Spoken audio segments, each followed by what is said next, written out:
The game? No, not going to do that. We're going to do that in a second. The Knicks trailed by 20 points, the third time this postseason that they've overcome a deficit of 20 or more points to win. New York also did this in games 1 and 2 against the Celtics, obviously, though that was the conference semifinals. Now, since the play-by-play was first tracked in 1998, the Knicks are the first team to have 3 wins after trailing by 20 points in a single postseason. Now we get to hear from Katie George. Jalen, like we've seen so many times in the playoffs, you guys were able to come back from a 20-point deficit. What did you think of your team's response tonight? Just way to stay poised and way to stay confident in each other, and we don't have to quit. It was an unusual lineup that ignited the comeback in the third quarter, and then Cat went off in the fourth. What did you think of his performance tonight? I mean, unbelievable. I mean, he's built for moments like that, and he just took us home. So the way he did that is incredible. I know you're an extremely competitive person. What is it like being in foul trouble, having to stand on the sidelines? I mean, it's awful, but I mean, at the same time, I got the utmost faith and trust in my confidence, in my teammates, and I mean, we came away with a win. That's the most important thing. Congratulations. Thank you. Appreciate it. Kendrick Perkins remains my favorite, and he joins us now. I'm not just saying that to butter him up or to tell him that when Karl Anthony Towns joins us, we're going to completely cut you off and make you stand by. That part of it is true. But what do you say about his performance in this game, Karl Anthony Towns doing what he did, particularly when Jalen Brunson was in foul trouble? Well, first, let me give a lot of credit to the bench, right? I thought Sharpe and Deuce McBride came in and completely changed the game for the New York Knicks defensively. Tonight, Karl Anthony Towns became a Knick, right? He became a Knick. On a night where Jalen Brunson was struggling, they were down, all of a sudden he took over. And that's the Karl Anthony Towns that we know, one of the most skilled bigs to ever touch the damn basketball, and he did it in all fashion. He did it attacking the paint, from the three-point line. And I love it because he responded. He responded to Coach Thibodeau benching him in the fourth quarter in game 2. That's how you answer the call. That's how you tell your coach, don't ever disrespect me again. Tonight, to Karl Anthony Towns, best game in the Knicks uniform. He became a Knick when it mattered the most. Okay, so this is a Knicks team that has been down in games before, but this is also a Knicks team that blew that lead the other night and allowed the Pacers to come back. So to me, I look at them and I see a resilient bunch to be able to do what they did tonight.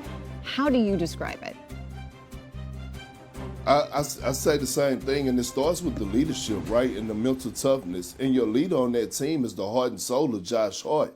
Tom Thibodeau said he's going to go with Mitchell Robinson in the starting lineup. He bring in Josh Hart off the bench.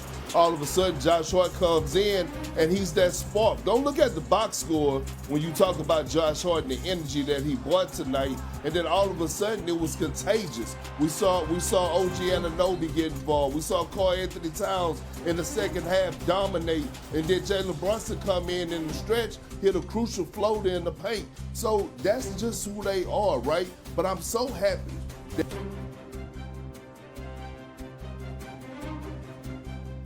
I think he's back now. Can you hear me again, Perk? he's there. You there? Can you hear me? All right. Can you hear me? We lost you for a second. Yeah.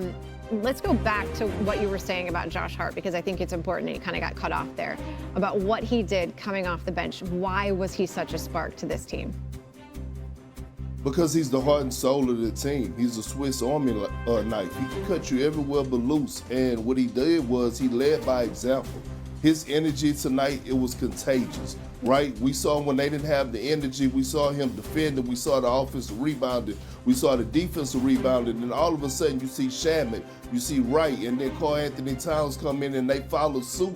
So when you have a guy like Josh Hart that is all in, right? Don't matter if he's a starter or not, it sets the tone and the temperature for your locker room, and I thought he was phenomenal tonight, the unsung hero. Perkins Eads, and look, based on how those first 2 games played out in New York, we were all talking about what the Knicks didn't do, while still giving the Pacers props for coming back and winning those games. But it was also what the Knicks didn't do. Now I think we got to turn that same prism to the Pacers, where you were up 2-0, you were at home, you got a 20-point lead, it's still double digits in the fourth quarter, and you lose with Jalen Brunson in foul trouble. How does Rick Carlisle and his squad settle with what happened here? Well, I mean, you're right, though, and it starts with Tyrese Halliburton, right? He's the leader of that squad, and when you at the crib and you up 20, you got to handle business, right? But the Knicks returned the favor. Again, Miles Turner, who has been playing exceptional basketball this entire postseason, right? You can't get outplayed by Karl Anthony Towns. I think the Knicks then found something there. But again, you got to hold those guys accountable, and I'm going to say this. Those minutes where Aaron Nesmith had to go to the back when he turned his ankle were huge minutes for the New York Knicks because he has been a pest and a thorn in their side. So they made the run. Again, I'm excited for Game 4. I think it's going to be one of them, but I think the Knicks are going to tie this series up. We're going to be headed back to Madison Square Garden in a few days for Game 5 with this series 2-2. Perk, one other thing I noticed late in the game, and obviously you can attest to this as many big playoff games you played in your life, it felt as though it was the Pacers. There were a lot of short arms on some of those shots down the stretch. A couple floaters here, even some of the threes. And those when you're a little tight, you're not a little certain of what you're trying to do here. Granted, these are the best players in the world, but how can that moment impact players when you know you need to score right now as the Knicks were making their run? Well, I think it comes down to this, right? You look at your champion. Who is your champion on the Pacers? Pascal Siakam. He was the guy that went for 39 in Game 2. He's the guy that they look to for go-to buckets down the stretch. He wasn't there. The Knicks did an outstanding job on him tonight, right? Like taking him away. We just saw the Knicks clicking on all cylinders. And again, when you're up by 20 and all of a sudden the team start to fight back and all of a sudden they take the lead and they come back, now the pressure is on you. See, the pressure has always been on the New York Knicks because they've been the ones with home court advantage or blown the leads in this series. But now all of a sudden the Pacers blew the lead, and we saw them start hitting the side of the backboard. Miles Turner, he shot a shot. I started ducking in the house. Thought it was gonna hit me. You know where that thing was going. All right, so we're going to put you on pause for a second. Don't go anywhere. But new on SportsCenter, when you win, you get to speak first, and that's where the Knicks head coach is right now. Hey, Tom, it's not who starts, but how you finish, and I guess Josh, whole fourth quarter and the contribution he made down the stretch there. Yeah, hard-fought game.